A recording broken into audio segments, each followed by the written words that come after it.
നമ്മൾ ഭയങ്കരമായിട്ടും നമ്മളെയൊക്കെ സങ്കടപ്പെടുത്തിയ ഒരു സംഭവമായിരുന്നു തൃശ്ശൂർ മാളയിൽ 6 വയസ്സുകാരനെ കാണാതായ സംഭവം. ഒടുവിൽ ആ കുഞ്ഞിനെ മരിച്ച നിലയിലാണ് നമുക്ക് കണ്ടെത്താൻ കഴിഞ്ഞത്. ഈ സംഭവത്തിൽ അത് പിന്നീട് കൊലപാതകമാണെന്നറിഞ്ഞു. ഈ 6 വയസ്സുകാരനെ കൊലപ്പെടുത്തിയ കേസിൽ പ്രതി ജോജോയുടെ അറസ്റ്റ് അന്വേഷണ സംഘം രേഖപ്പെടുത്തിയിട്ടുണ്ട്. കൊലപാതകം, പോക്സോ, തട്ടിക്കൊണ്ടുപോകൽ വകുപ്പുകളൊക്കെ പ്രകാരമാണ് കേസെടുത്തിരിക്കുന്നത്. പ്രതിയുമായി ഇന്ന് തെളിവെടുപ്പ് നടത്തും. 6 വയസ്സുള്ള കുട്ടിയുടെ പോസ്റ്റ്മോർട്ടവും ഇന്നാണ്. ലെവിൻ കെ വിജയനാണ് ഇതുമായി ബന്ധപ്പെട്ടുള്ള വിവരങ്ങളുമായി നമുക്കിപ്പം ചേർന്നത്. ലെവിൻ, കേരളത്തെ ഏറ്റവും കൂടുതൽ സങ്കടപ്പെടുത്തിയ ഒരു സംഭവമായിരുന്നു ഇത്. പ്രകൃതി വിരുദ്ധ ബന്ധത്തിന് സമ്മതിക്കാത്ത കുഞ്ഞിനെ ക്രൂരമായി പുഴയിൽ മുക്കിക്കൊന്ന സംഭവം. പോലീസിന്റെ നീക്കങ്ങൾ എന്തൊക്കെയാണ് ഇതുമായി ബന്ധപ്പെട്ട്? കുഞ്ഞിന്റെ പോസ്റ്റ്മോർട്ടം എപ്പോഴാണ്? സേതു, കുട്ടിയുടെ പോസ്റ്റ്മോർട്ടം തൃശ്ശൂർ മെഡിക്കൽ കോളേജ് ആശുപത്രിയിൽ നടക്കും. 10 മണിയോടുകൂടി പോസ്റ്റ്മോർട്ടം നടപടികൾ ആരംഭിക്കും. അതിന് മുന്നോടിയായി ഇൻക്വസ്റ്റ് അടക്കമുള്ള നടപടിക്രമങ്ങൾ നടത്തുകയാണ് പോലീസ്. കുട്ടിയുടെ പിതാവ് വിദേശത്താണ്. ഇന്ന് രാവിലെ അദ്ദേഹം തിരിച്ച് നാട്ടിലേക്ക് എത്തുന്നുണ്ട്. അതിന് മുന്നോടിയായി തന്നെ തെളിവെടുപ്പ് അടക്കമുള്ള കാര്യങ്ങൾ ഈ പോസ്റ്റ്മോർട്ടം സമയത്ത് തന്നെ നടത്താനുള്ള നിലവിലെ തീരുമാനത്തിലാണ് പോലീസ് ഇപ്പോൾ ഉള്ളത്.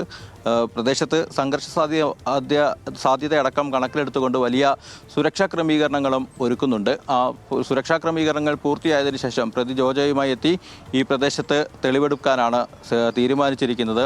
ഇയാളെ കസ്റ്റഡിയിലായിരുന്ന പ്രതിയുടെ അറസ്റ്റ് പോലീസ് രേഖപ്പെടുത്തിയിട്ടുണ്ട്. കൊലപാതകം, തട്ടിക്കൊണ്ടുപോകൽ തുടങ്ങിയ വകുപ്പുകളടക്കം ആണ്, പോക്സോ അടക്കമുള്ള വകുപ്പുകൾ ചുമത്തിയാണ് കേസെടുത്തിരിക്കുന്നത്. ഇതിൻ്റെ ഒരു പശ്ചാത്തലം നമുക്കറിയാം. ഇന്നലെ വൈകിട്ട് 6 മണി മുതലാണ് കുട്ടിയെ കാണാതാവുന്നത്. കുട്ടിയെ കാണാതാകുമ്പോൾ ഈ അറസ്റ്റിലായ പ്രതിയായിട്ടുള്ള ജോജോയാണ് കുട്ടിക്കൊപ്പം അവസാനമായി ഉണ്ടായിരുന്നത്. ഇതിൻ്റെ CCTV ദൃശ്യങ്ങൾ കണ്ടു. തുടർന്ന് കുട്ടിയെ കാണുന്നില്ല എന്ന് പറഞ്ഞ് നാട്ടുകാരുടെ നേതൃത്വത്തിൽ തെരച്ചിൽ നടന്നപ്പോൾ ആ തെരച്ചിലിനൊപ്പം ഈ പ്രതിയായിട്ടുള്ള ആളുണ്ടായിരുന്നു. പക്ഷേ നാട്ടുകാരിൽ ചിലർക്ക് നിരവധി കേസുകളിൽ പ്രതിയാണ്. കഞ്ചാവ്, ലഹരി മരുന്ന് കേസുകളടക്കം, അതോടൊപ്പം തന്നെ ബൈക്ക് മോഷണം അടക്കമുള്ള കേസുകളിൽ പ്രതിയാണ് ജോജോ. ഇയാളുടെ സാന്നിധ്യം കുട്ടിക്കൊപ്പം ഉണ്ടായിരുന്നു എന്നുള്ള കാര്യത്തിൽ ചില ആളുകൾക്ക് സംശയം തോന്നുകയും പിന്നീട് പോലീസിനെ ഈ കാര്യം അറിയിക്കുകയും പോലീസ് നടത്തിയ ചോദ്യം ചെയ്യലിൽ പരസ്പര വിരുദ്ധമായി പല ഘട്ടങ്ങളിലായി പല തരത്തിലുള്ള കാര്യങ്ങൾ ഇയാൾ പറയുകയും ചെയ്തു. പിന്നീട് വിശദമായ ചോദ്യം ചെയ്തപ്പോഴാണ് പ്രകൃതി വിരുദ്ധ പീഡനത്തിന് അല്ലെങ്കിൽ കുട്ടിയെ ലൈംഗികമായി സെക്ഷൽ അസോൾട്ട് ചെയ്യാൻ ശ്രമിക്കുന്നതിനിടെ കുട്ടി പ്രതിരോധിച്ചെന്നും ഈ കാര്യങ്ങൾ അമ്മയോട് പറഞ്ഞു കൊടുക്കുമെന്ന് പറയുകയും ചെയ്തത്. ഇതേ തുടർന്നുള്ള പ്രകോപനത്തിലും വൈരാഗ്യത്തിലുമാണ് പ്രതി കുട്ടിയെ വെള്ളത്തിൽ മുക്കിക്കൊല്ലാൻ നോക്കിയത്.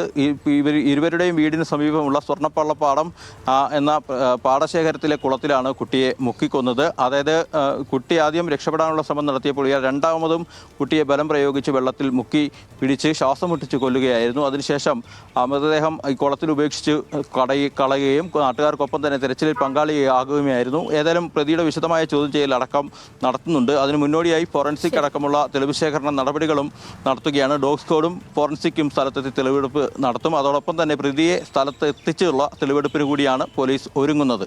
സേതു. ഓക്കെ ലെവിൻ, വ്യക്തമാണ്.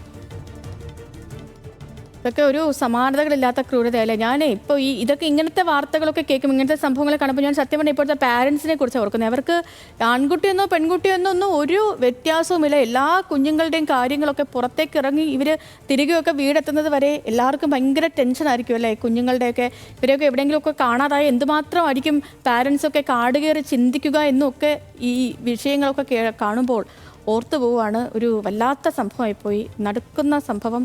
ഇങ്ങനെയൊക്കെ മനുഷ്യന്മാർക്ക് എങ്ങനെയാണ് ക്രൂരരാകാൻ പറ്റുന്നത് എന്നൊക്കെ നമ്മൾ ചിന്തിച്ചു പോവുകയാണ്.